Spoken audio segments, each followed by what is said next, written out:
بچه ها به پارت 2 هزینه های مهاجرت خیلی خوش اومدین. همونطور که گفتم پارت 1 طولانی شد، ادامهش رو تو پارت 2 گذاشتم و اینکه هیچی دیگه بریم ببینیم که هزینه های مهاجرت یا مخصوصا بعد مهاجرت چی است. فعلا با من همراه باشید. خب حالا بخوام در مورد هزینه های بعد از ورودتون به اینجا بگم.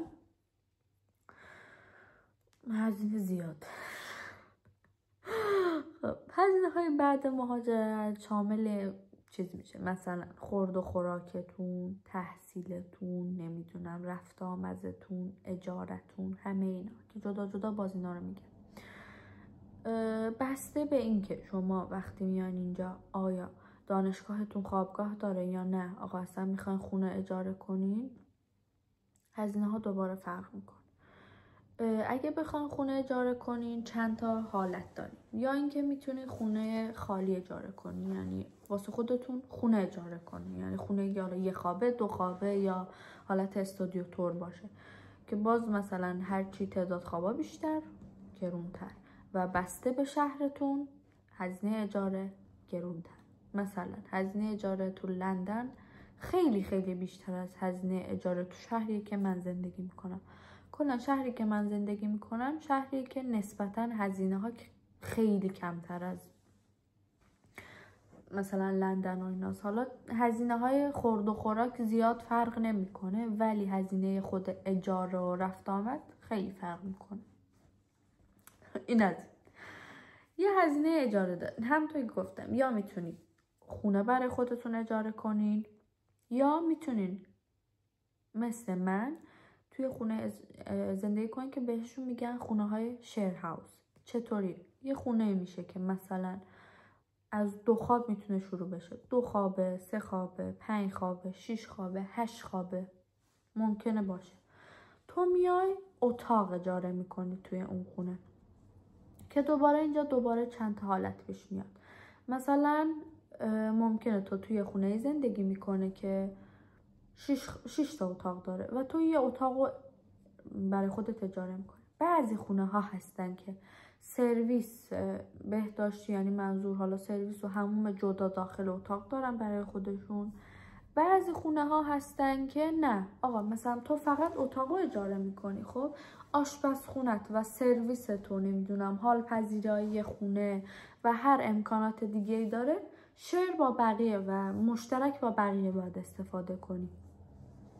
یا حالا میگم یا اونطوریه یا نه، ممکن حالا سرویس بهداشتی و توالت رو جدا برای خودتون داشته باشین، ولی باز آشپزخونه تو اینجور خونه ها یعنی 99% آشپزخونه مشترکه بین همه اون کسایی که تو خونن. ممکن حالا میگم 2 خوابه باشه، ممکنه 8 خوابه باشه.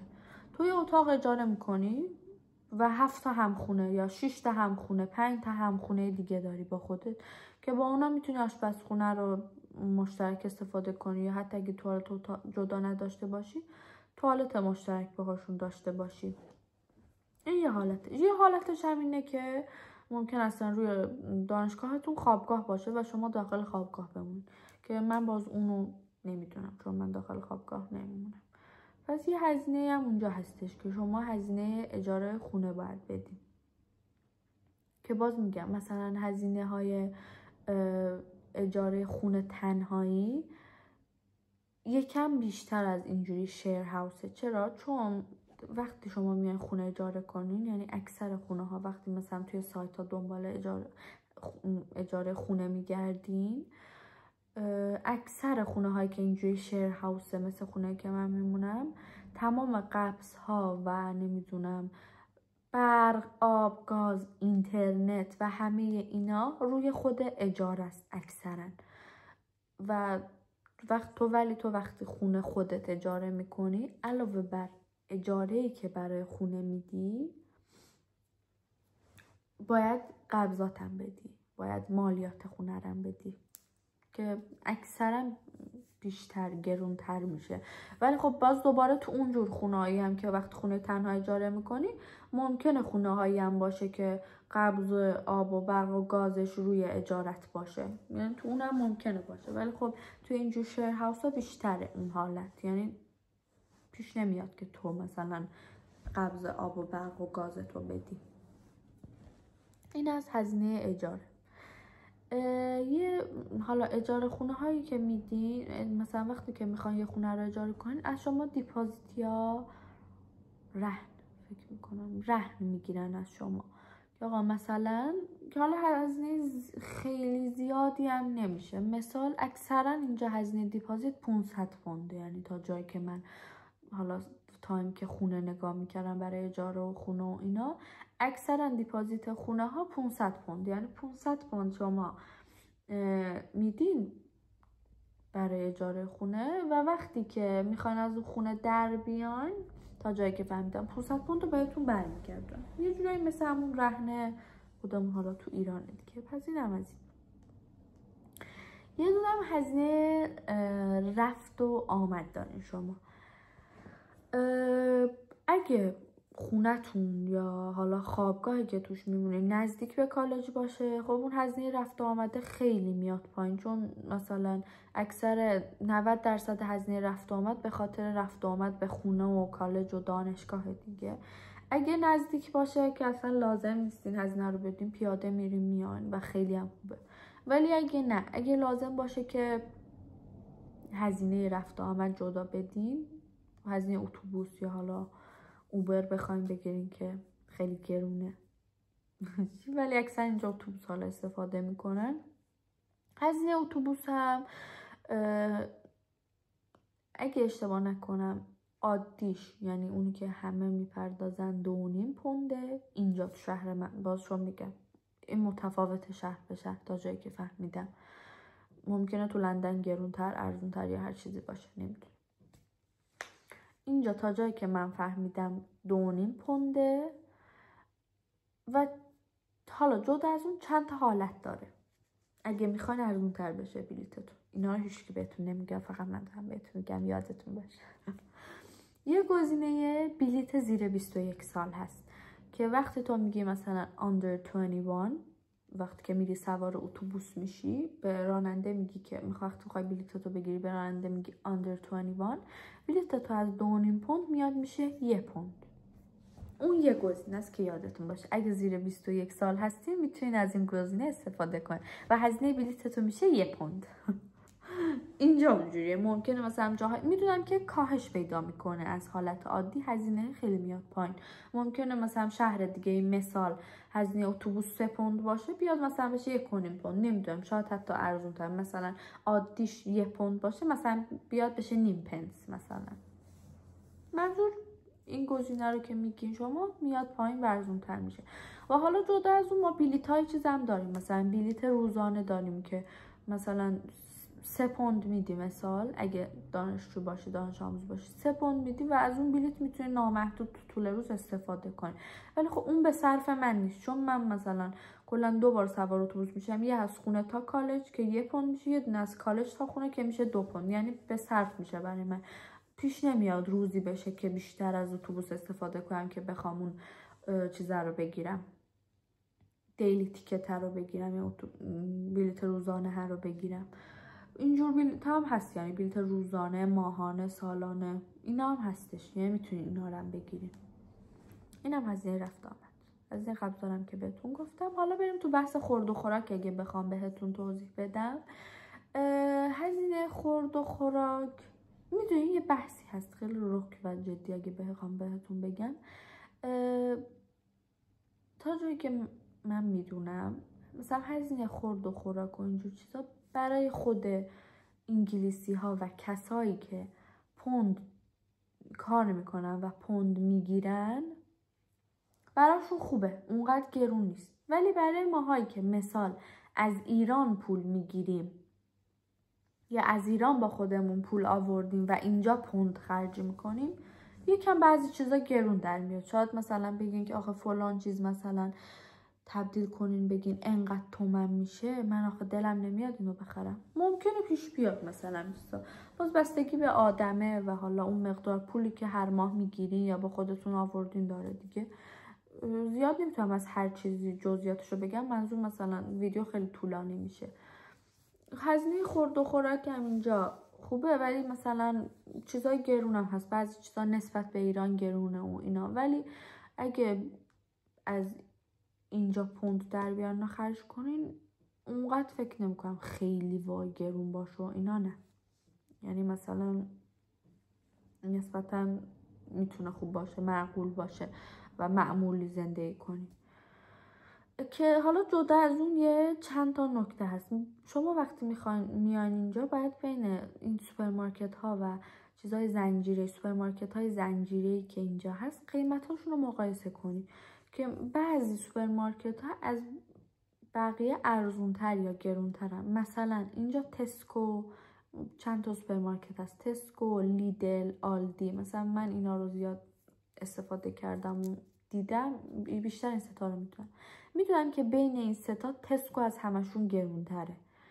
یعنی محصولاتی که تسکو داره از این یکی دوتا گرونتره.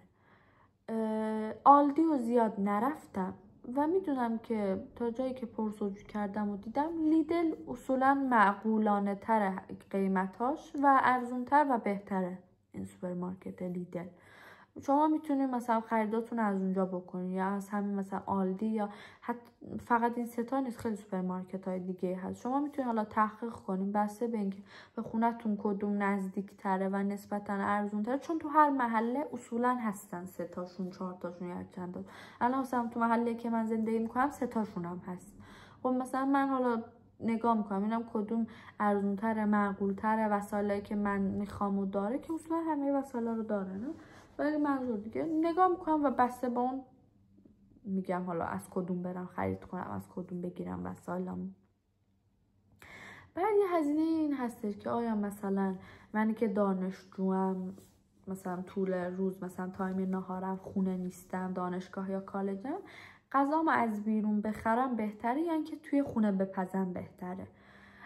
اونو بخوام بهتون بگم دوباره بستگی داره به هر کسی، ولی تا جایی که من تا الان که اینجا بودم دیدم و فهمیدم، هزینه خونه غذا پختن به صرف تره تا از بیرون گرفتن، مگر اینکه حالا اون رستوران یا کافتریایی که توی خود دانشگاه یا کالج دارید ممکنه از بیرون مثلا سطح شهر ارزونتر باشه غذاهایی که میده، یا مثلا حالا غذاهایی که میریم میخورن. اگه اونطوریه خب از اونجا میتونیم بگیریم بخوریم. باز دوباره باید مقایسه کنیم. وقتی میریم وسایل مثلا خوراکی بخرین، خوراکی منظور مثلا مواد غذایی بخرین از سوپرمارکت، میتونیم با قیمتای بیرون هم ببینین، بشنوین، حتی مثلا منوها رو نگاه کنین و اینا مقایسه کنین خودتون، که مثلا ببین آقا بگیم برای من کدوم به صرف تر میشه، کدوم راحت تر میشه، و بعد از اون تصمیم بگیرین که چیکار کنین. اینجوری نیست که بگم آی مثلا چون غذا پختن تو خونه به صرفه، من فقط غذای خونه بخورم، اصلا دیگه بیرون نرم غذا بخورم، نه.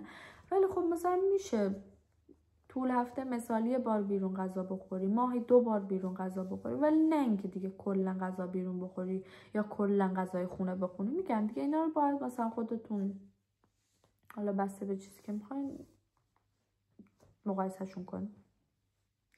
بعد یکم تون حرف بزنم، ویدیو داره طولانی میشه. هزینه های تحصیل و هزینه های جانبیتون که بسته به دانشگاهتون، شهرتون، این هزینه ها همشون کامل متفاوته. کالجی که میرین یا هر کاری که میکنین اینا کاملا متفاوت میتونه باشه، و رشته‌ای که میخونین. من در مورد این چیزا نمیتونم نظر بدم چون نمیدونم چی میخوایم بخونین، کجا میخوایم بخونین، کدوم دانشگاه میخوایم بخونین، نه من نمیدونم. در مورد هر چیزی دیگه من نمیدونم، هر رشته چقدر هزینه داره، من اینا رو نمیدونم. بعد حالا جدا از اون کتاب، لوازم تحریر یا هر چیزی که میخواین، بعضی کالج‌ها هستن که مثلا میبینین اینجا با آیپد، لپتاپ، تبلت درس رو میخونن. بعضی هم هستن که نه، با کتاب، خودشون کتاب میدن. کتاب نمیگم، مثلا الان کالجی که من میرم نمیگه فلان کتابا بخر، خودشون تکست بوکو میدن بهت، تا آخر سال میتونی نگهش داری، بخونیش، حالا هر کاری دوست داری باهاش بکنی. منظور دیگه اینجوری نیست که الان امروز بهت میدم بگم فردا بیار بده، نه، کل طول سال میتونه دست تو باشه اون تکست بوکه. و جدا از اون حالا ممکنه طول هفته، طول سال کاغذ بدم بهتون که آقا مثلا این کاغذ، این مثلا تکلیفتونه، این فلانه، اونم جدا. منظور نمیگن کتاب بخرین، باز میگم این بسته. مثلا بعضی کالجا هست، الان من دوره A-level میخونم اینجا، خب سال اول A-level. بعضی کالجا هستن اصلا کتاب نمیخونن، همه چیزشون توی همونطور که گفتم تو لپتاپه، اصلا مثلا ما نیستن که کتاب فیزیکی بخونن، صرف با لپتاپ یا آیپدشون میرن، مثلا پا میشن میرن میشینن سر کلاس و اونجا درس میخونن. یعنی مثلا باز بستگی به این داره که کجا میرین، کدوم کالج میرین، طریقه چیز کار اونا چطوری. بقیه لوازم تحریری هم که میخوان، خودکار فلان مداد و اینا، مثلا میتونین با خودتون بیارین دیگه، چندان نه مقدار زیادی، ولی هم که چند تا بیارین تا یه مدت جواب بده، بعدش میتونین بریم بگیرین. اینجوری هم نیست که خیلی هم گرون باشه، نه. بعضی هم مثلا سوپرمارکت های زنجیره‌ای مثلا اونجور چیزا رو هم میفروشن که قیمتشون بهتره، معقول تره. بعد سراغ هزینه های اینترنت و اینا بخوام بهتون بگم، سیم کارت های مختلفی هست، نمیدونم ای هست، گف هست، مطمئن نیستم خوب تلفظ میکنم یا نه، یعنی درست تلفظم یا نه، آسادای نمیدونم. حالا سیم کارت های مختلفی هست که من در مورد همشون اطلاعات ندارم، ولی شما حالا یه سیم کارتی که میگیریم پلن داره هر کدوم، یعنی مثلا یه بسته های خاصی داره که شما بر اساس مثلا مقداری که میخواین، مثال 10 پوند یه بسته هست، 10 پونده مثلا، مثال دارم میزنم، 20 گیگ اینترنت داره، نمیدونم تماس نامحدود داره، پیامک نامحدود داره. اونجوری بسته شما میتونید انتخاب کنید کدوم بسته رو میخواین. مثلا بسته پلن 10 پوندی میخواین، پلن 20 پوندی میخواین، پلن 15 پوندی میخواین، بسته به مقدار اینترنت و حالا اون گزینه و ویژگی هایی که داره قیمت ها بالا پایین میشه دیگه. اونم باز مونده که شما چی بخرین، چی رو انتخاب کنین. و فعلا همینا رو یادم میاد برم یه چک کنم بعد بیام. و اینکه آره، دوباره یکی از بچه ها پرسیده بود که میتونیم با کار کردن دانشجویی هزینه تحصیلمون رو برای سال دوم به بعد بدیم یا نه. یعنی منظورش اینه که اگه سال اول هزینه دانشگاه و خوابگاه رو داده باشیم. ببین، هزینه کار کردن دانشجویی وقت تو ویزات میاد، روی ویزات میخوره که تو چند ساعت در هفته اجازه کار داری. اگه دانشجویی باش، مثلا من که توی کالج درس میخونم، هزینه کار کردنم طول هفته کمتر، اجازه کارم کمتره، مثلا مال من 10 ساعت در هفته است. ولی وقتی تو دانشجوی میشی، تا جایی که میدونم دانشجویا اجازه کارشون 20 ساعت در هفته است، اگه اشتباه نکنم 20 ساعت در هفته و یا بیشتر. 20 ساعت در هفته کار کردن، دقیق نمیتونم بهت بگم میتونی یا نمیتونی بدی. چرا؟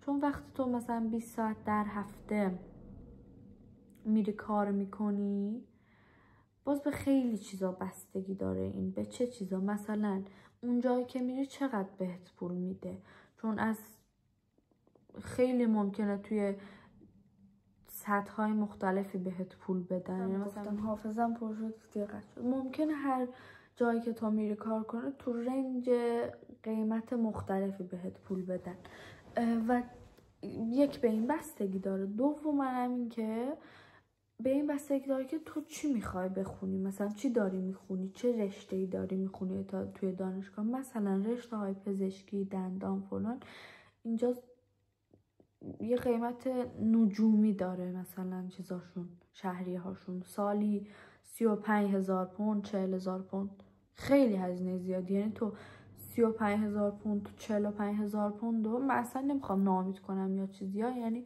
بر اساس تجربه هام که داشتم و دارم میبینم بهت میگم. با کار کردن دانشجویی نمیتونی تو هم هزینه خوابگاهت و هم هزینه مثلا شهریه پزشکی تو بدی. پزشکی رو دارم میگم. ولی نه، اگه رشتت یه رشته‌ایه که ارزون تره، معقولانه تره هزینه های مثلا خوابگاه و شهریهش، اونجوری آره چرا نتونی، کارت هم میکنی، درست هم میخونی، هزینه هات هم پرداخت میکنی. ولی میگم باز بستگی داره چی میخوای بخونی و کدوم شهر داری زندگی میکنی. اگه ببین من خودم لندن زندگی نکردم خب، ولی تا جایی که از همه شنیدم، تا جایی که از کسایی که چندین سال اینجا زندگی میکنن، صاحبخونه من 40 سال اینجا زندگی میکنه، ایرانیه، میگه لندن خیلی جای گرونیه برای زندگی کردن.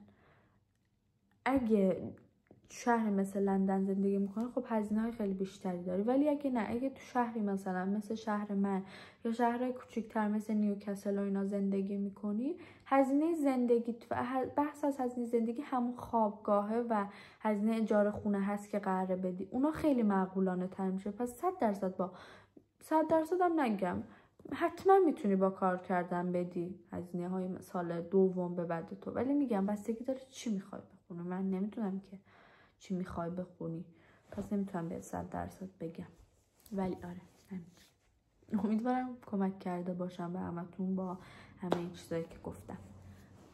این بود حالا تمام چیزایی که من یادم میومد بهتون گفتم و حالا چند تا سوال که پرسیده بودن سعی کردم که همه رو به صورت خلاصه و مختصر و مفید بهتون توضیح بدم، که البته همچه خلاصه مختصر و مفیدم نشد، ولی تلاش کردم همه چیز رو بهتون بگم و تا چیزایی که یادم میومد، همه چیزایی که ممکنه بهتون کمک کنه رو تلاش کردم که بهتون بگم. امیدوارم دوست داشته باشین، امیدوارم براتون مفید باشه. با سوال دیگه ای داشتین حتما بپرسین، توی ویدیوی دیگه بهشون جواب میدم. مرسی، خداحافظ، تا ویدیو بعدی میبینم. تو ویدیو بعدی میبینم. تو ویدیو نه، آره دیگه، ویدیو بعدی میبینم. بای بای.